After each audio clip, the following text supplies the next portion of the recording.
Now, many golfers are fixated on positions and angles,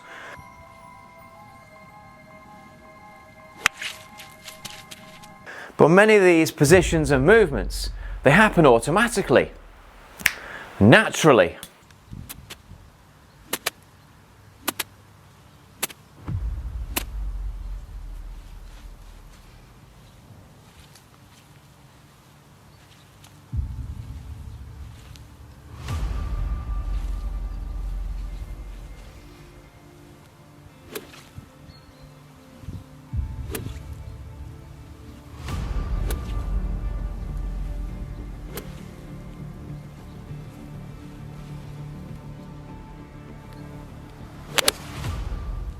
Now, the golf swing is basically just two circles.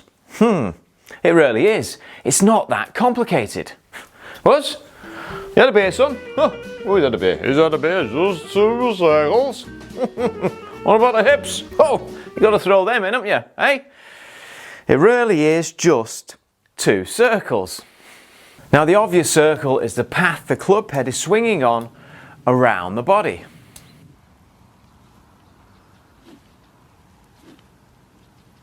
Now, this is a circle you have to master first, because if it's wrong, your body will be pulled along for the ride.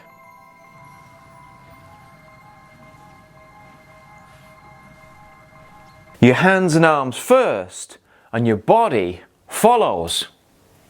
You got it?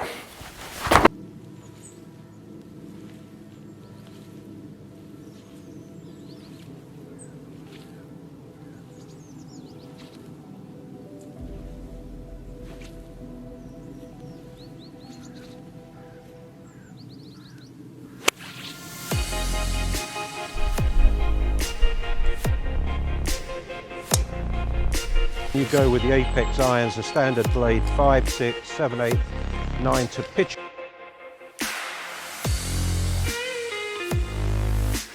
To be consistent and powerful, you have to firstly gain control over the swing direction and the club face alignment in relation to the target.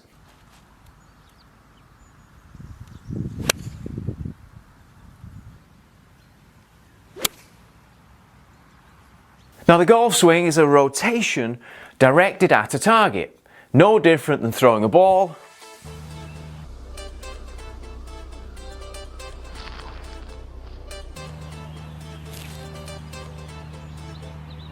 throwing a punch, yeah!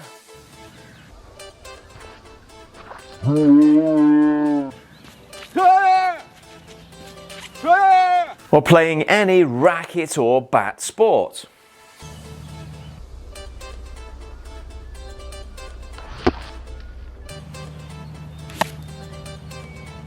The other circle is the center circle that your body turns and pivots around.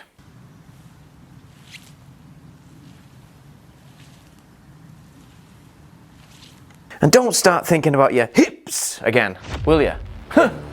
Hey, you don't need to throw your hips in.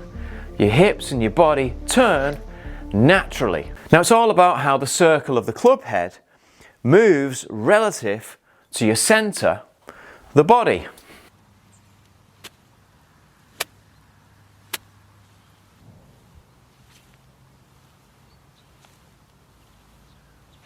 Now, my job as a coach is to see how these circles work together, how they fit the golfer, the individual, because we're all different.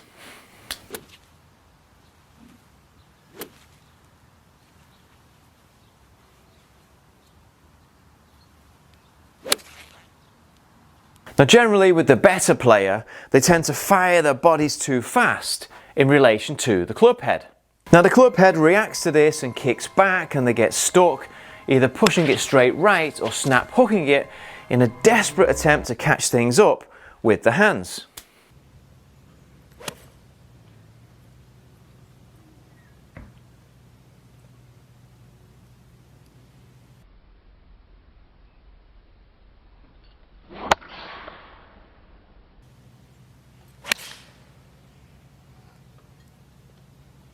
Because the circle that the club head is making doesn't match up with the body movements.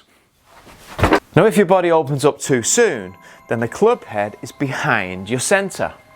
Now a golfer that struggles to generate any club head speed and consistency through the hitting area tends to throw the body out too fast, forcing the hands and arms outside of plane.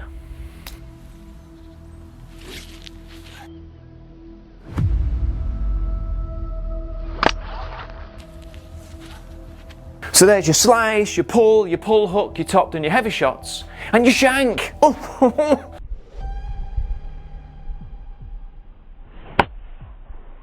What do you have to mention that for? Nothing wrong with me. Oh shit. Socket. So the first circle you've got to master for power and consistency is the circle that the club head is travelling on. And the easiest way by far, and you've got to try this because this is absolutely massive and it's a game changer, is to hit shots with your feet together.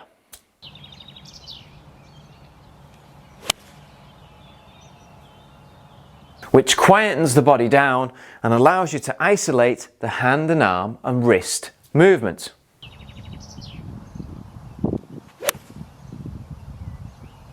The body follows the hands, so hitting shots with your feet together has a massive impact on correcting any poor body movements that you've ingrained through practicing the wrong way.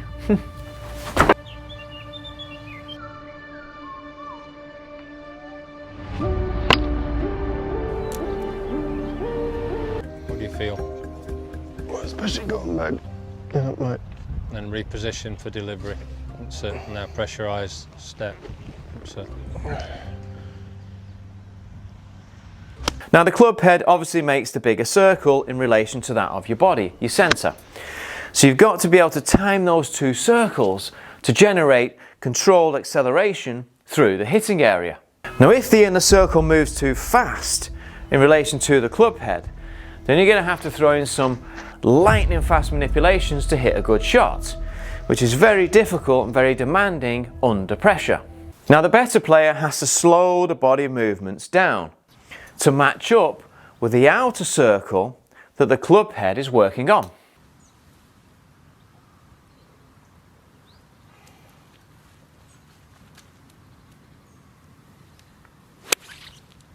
Now great players like Tiger Woods or Jack Nicklaus would have the feeling that the hands and arms beat the body on the way down and through impact.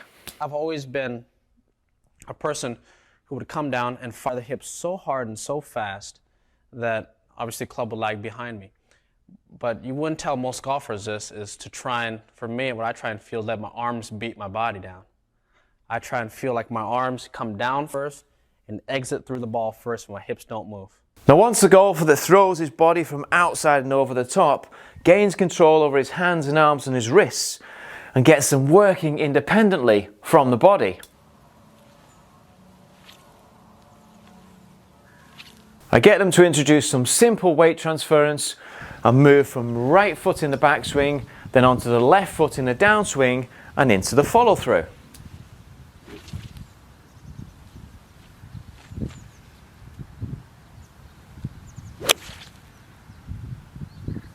Now step drills are also very effective in marrying up the body movements with the correct swing direction.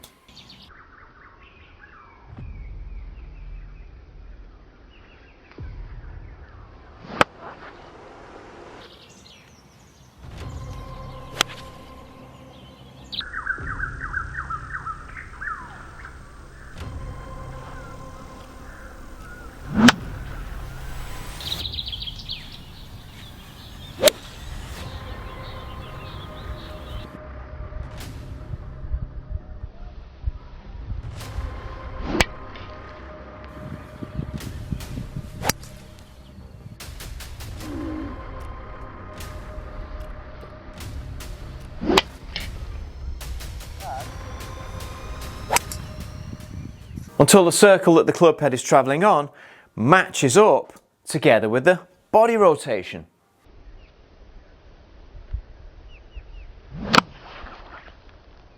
Now it's much easier for this centre circle to keep up with the outside circle because the centre circle, the body, it doesn't go very far. But if the centre circle goes too quickly in any direction, then you're always going to be playing catch up with the outer circle, the club head. Now it's my job to match all of these forces together. So as you come down through the ball, all of these forces connect. Momentum, gravity, acceleration, and centrifugal force. And they all accelerate at the right time and in the correct sequence.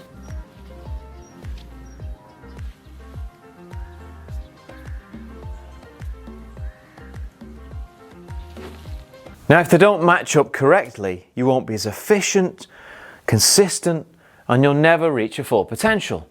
And you can be so much better, and it's not that complicated.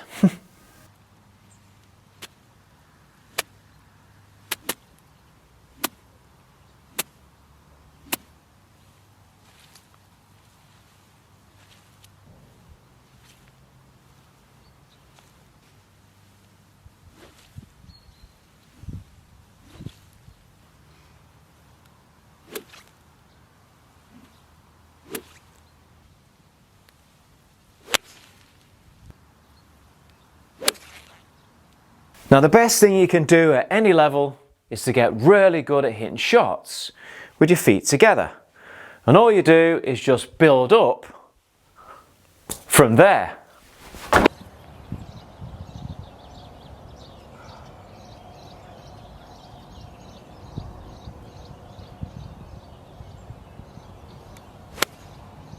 What do you think is the biggest contributor to speed in the golf swing? 70% of the speed comes from your hand. So if you're an amateur golfer out there and your hands are not active, you're just leaving something behind. So your hands should be active.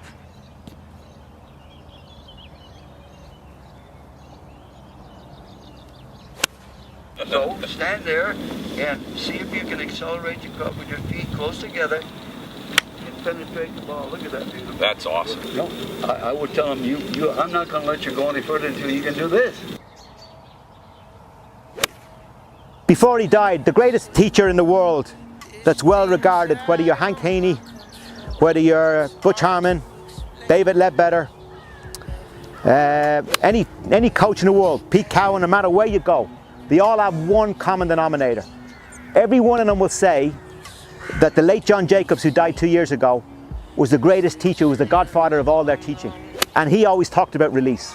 And he always talked about using the club head. And all of this stuff is him. This is not me dreaming this up. So in terms of releasing the club, his favourite drill was swinging with your ankles touching. If I put my ankles touching like this, right, it makes me release the club.